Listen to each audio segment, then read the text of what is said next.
Bonjour tout le monde, une petite vidéo de Ripon Vineyard en Nouvelle-Zélande. Donc je suis arrivée à Central Otago, donc c'est le sud de l'île du Sud, et je veux vous partager cette magnifique vue du vignoble.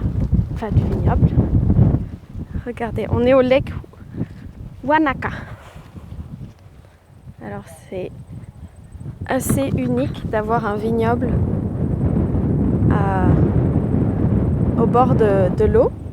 Donc on est au bord du lac, et donc je viens juste de faire une petite dégustation, et ce que la personne de ce qu'ils appellent ici cellar door, la salle de dégustation a partagé, c'est qu'ici donc ils sont en agriculture bio et en biodynamie, mais qu'ils ne le mettent pas forcément sur leur bouteille. Il n'y a pas du tout le label, mais ils sont pourtant certifiés. Et ce qu'ils mettaient en avant, c'était vraiment dans un premier temps, de faire une agriculture dans le respect de la nature. Donc il a dit quelque chose comme « to be good with the soil, to be good with the nature », être bon avec la nature. Et en deuxième lieu, de faire des vins de très grande qualité. Donc première étape, travail du sol. Deuxième étape, faire des vins de qualité. Et c'est vraiment ce que j'ai tout au long de mes rencontres, de mes interviews, c'est vraiment ce que je retiens des échanges avec les vignerons.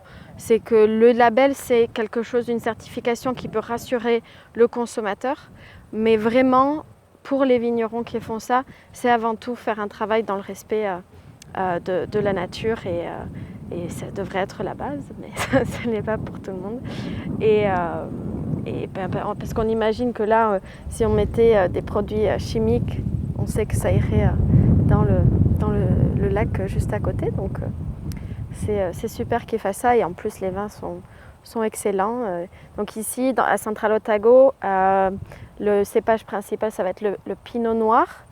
Mais on va aussi avoir beaucoup de vins blancs, comme du Riesling, du Gewürztraminer et un petit peu de Sauvignon blanc. Mais sinon, le Sauvignon blanc, c'est vraiment dans la Marlborough Valley. Voilà les petites nouvelles de la Nouvelle-Zélande. Je vous dis à bientôt sur la route des vins bio.